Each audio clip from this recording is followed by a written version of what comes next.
Udah nih? Udah. Oke, kita kembali lagi ketemu di setiap cerita pasti ada story-nya.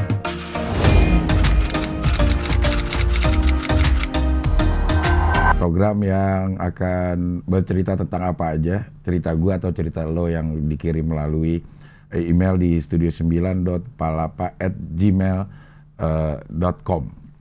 Dan kali ini gua akan bacain cerita dari Retno Palupi.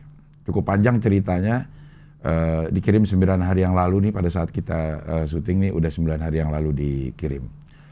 Langsung gue bacain ceritanya. Assalamualaikum Cing. Waalaikumsalam warahmatullahi wabarakatuh. Ya. Perkenalkan, nama saya Retno. Sebelumnya terima kasih banyak untuk banyak sekali video Cing. Wah nih, sebelumnya terima kasih banyak untuk banyak sekali video Cing yang tidak cuma menghibur tapi juga banyak hikmahnya. Lo senang kata banyak lo ya. Retno Palupi, dalam satu kalimat lo udah banyak kata banyaknya. Wah.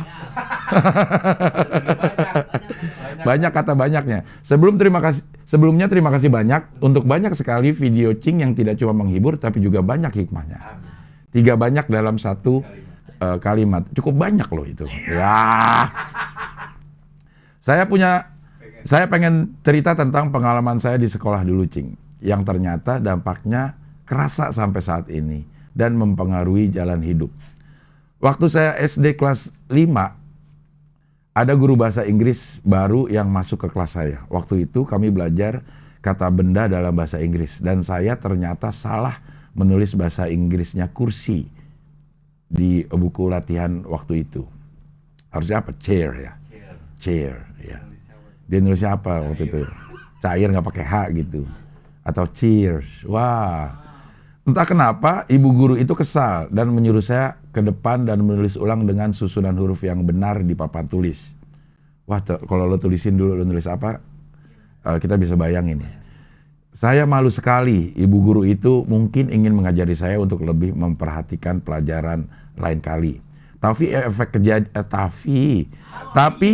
efek kejadian itu justru membuat saya benci pelajaran bahasa Inggris. Sampai tingkat SMA saya masih anti bahasa Inggris, dan saya tidak sadar kalau itu sikap yang salah waktu itu. Sampai suatu hari saya dengar cerita kakak-kakak kelas yang berhasil kuliah ke luar negeri, dan saya juga pengen merantau jauh seperti mereka. Untuk itu saya sadar senjata utama yang saya butuhkan yaitu bahasa asing. Tidak saya miliki. Waduh, iya loh. Menyesal sekali rasanya, tapi apa daya. Kejadian diperlombaukan guru dulu itu meninggalkan ingatan yang buruk dan membuat saya berpikir bahasa Inggris gak asik. Tapi keinginan saya ke luar negeri semakin hari semakin besar. Walaupun saya pikir itu hampir mustahil dulu. Sebagai anak orang susah, harapan saya adalah beasiswa yang tanpa bahasa Inggris nyaris mustahil rasanya. Sampai suatu hari saya bertemu pelajaran muatan lokal bahasa Jerman di sekolah. Dan guru saya waktu itu guru muda yang baru pulang dari Jerman. Beliau menceritakan pengalamannya. Hari itu rasanya saya menemukan solusi untuk mimpi saya. Saya memutuskan untuk belajar bahasa Jerman dengan baik. Sampai akhirnya jadi suka sekali belajar bahasa Jerman. Dan di kampus ambil jurusan pendidikan bahasa Jerman. Di semester 7 sebelum lulus, alhamdulillah saya dapat kesempatan 1 bulan belajar di Aduh, gue gak suka bahasa Jerman nih, jadi di Freie, ya tulisannya F-R-E-I-E, Freie, Universitas Berlin. Mimpi naik pesawat, lompat benua, saya terwujud katanya, alhamdulillah. Naikin lagi man. Dan hari ini hampir 4 tahun saya mana? Dan hari ini sudah hampir 4 tahun saya tinggal di Eropa dan sedang menjalani pendidikan. Di mana Eropa? Jerman ya? Jerman ya? Semakin kesini saya semakin sadar ternyata bahasa asing itu penting sekali untuk membuka pintu ilmu pengetahuan. Karena untuk mencari informasi dalam bahasa Inggris atau bahasa Jerman buat saya sekarang lebih mudah. Sumber bahasa Indonesia tergolong sedikit untuk beberapa tema. Jadi buat adik-adik yang sekarang tidak suka bahasa asing, ayo semangat. Bahasa asing bukan tujuan akhir, tapi penting untuk mencapai banyak hal yang kita tuju. Wah, ini inspiratif sekali nih. Sekian Cing, terima kasih sudah membacakan cerita saya. Salam dari jauh, Retno Palupi. Tapi lo nggak ini, oh di Berlin berarti dia ya? Berarti dia di Berlin. Boleh juga. Enggak, sempet pengen ke sana karena tinggal nyebrang dari Belanda ya. Waktu gua ke Belanda tuh tinggal nyebrang doang. Perbatasan Belanda sama Jerman itu kalau nggak salah ya, Frankfurt kalau nggak salah ya. Ya, kalau salah benerin ya. Gua hampir ke sana tapi nggak jadi karena kalau di Eropa itu kan visa satu visa bisa buat satu Uni Eropa gitu, yang tergabung dalam Uni Eropa. Itu kita visanya cuma satu, jadi ya gampang aja kalau mau nyebrang antar negara. Darat ya? Lewat darat. Jadi kalau dulu gue dari London ke Paris tuh naik keretanya tuh lewat bawah laut. Iya, bawah laut. Katanya ya. Tapi sih iya deh, kayak dari London ke Paris itu lewat kereta bawah laut. Gitu dari pertama laut. Nah dari 2 jaman 3 dari Paris gue ke Amsterdam. Nah itu lewat Belgia tuh, Brussels. Lewat Brussels biasa naik kereta juga. Nah dari Amsterdam tuh katanya kalau mau ke Belanda ke Jerman udah deket gitu. Tapi saat itu gue nggak ke Jerman. Dan gue dengar Jerman itu sekolahnya gratis gitu. Prancis juga sempat memperlakukan itu, sekolahnya gratis. Jadi kita tinggal memikirkan biaya hidup untuk di sana gitu. Ada beberapa teman anak gue yang sekolah di Jerman dan memang gratis gitu. Untuk pelajar asing ya. Nggak tahu juga gue kalau yang ininya, yang pribuminya apakah gratis juga. Di Prancis juga begitu. Karena waktu gue di Paris, gue ada guide-nya mahasiswa dari Indonesia, dan dia bilang gratis waktu itu, cuma jadi tinggal cari biaya hidup. Biasanya anak-anak mahasiswa itu sampingannya itu jadi guide buat wisatawan Indonesia yang datang ke kota itu, dan lumayan katanya. Bayarannya apa tuh? Bayarannya euro.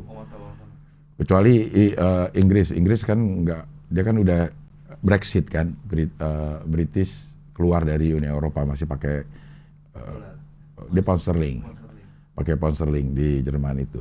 Tapi sebenarnya inti dari cerita ini gue sering banget nih dengar dari ustadz termasuk Mama Dede, bahwa ini ayatnya tapi gue lupa di surat apa, dia bilang lo membenci sesuatu itu jangan berlebihan, karena lo nggak tahu suatu saat lo akan mencintai hal tersebut gitu. Ada juga yang artinya nih, arti terjemahannya bilang begini, apa yang kau anggap baik untuk dirimu itu belum tentu baik di sisi Allah gitu. Apa yang lo benci di dirimu itu belum tentu buruk di sisi Allah. Dan ini terjadi sama Retno Palupi gitu ya. Jadi bahasa asing mungkin akhirnya lo membenci bahasa asing dimulai dengan bahasa Inggris, tapi pada saat yang bersamaan lo bisa menemukan keberuntungan di balik kebencian lo sama bahasa Inggris. Ini bisa merubah sebuah kelemahan menjadi kelebihan. Karena kesel sama bahasa Inggris, akhirnya lo coba di bahasa yang lain dan lo coba menguasai, dan akhirnya lo udah 4 tahun sekarang ada di Jerman. Dan 4 tahun itu gue rasa dia lagi belajar bahasa Inggris di Jerman.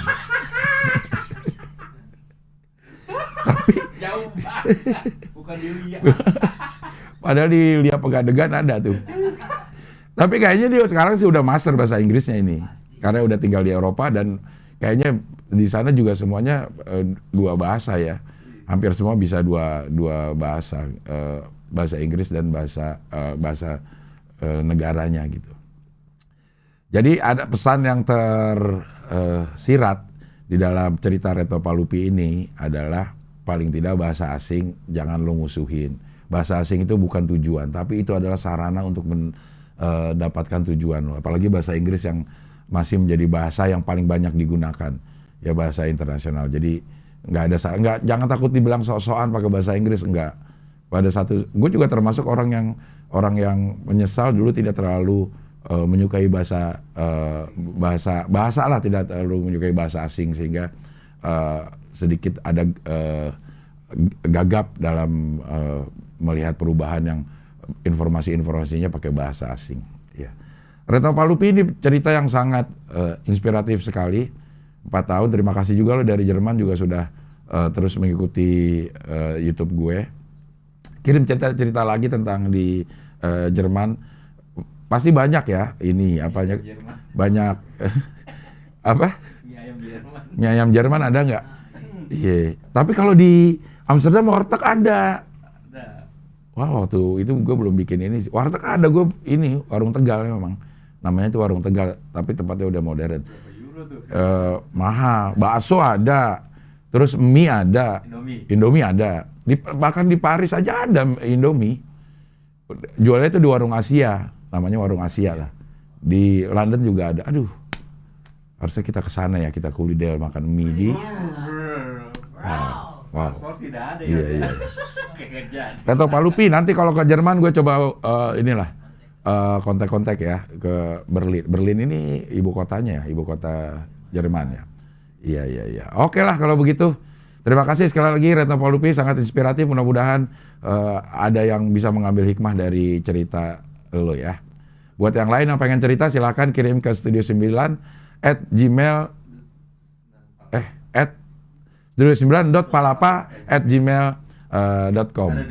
Ada di deskripsinya. Silakan lo mau cerita apa aja yang lo pengen ceritain, sesuatu yang kayaknya lo pengen cerita tapi orang nggak mau denger, silakan lo kirim aja ceritanya, nanti kita akan bacain, siapa tahu bisa memancing cerita-cerita yang lain. Oke, terima kasih Retno Palupi, sampai ketemu lagi di balik cerita di balik setiap cerita pasti ada story-nya.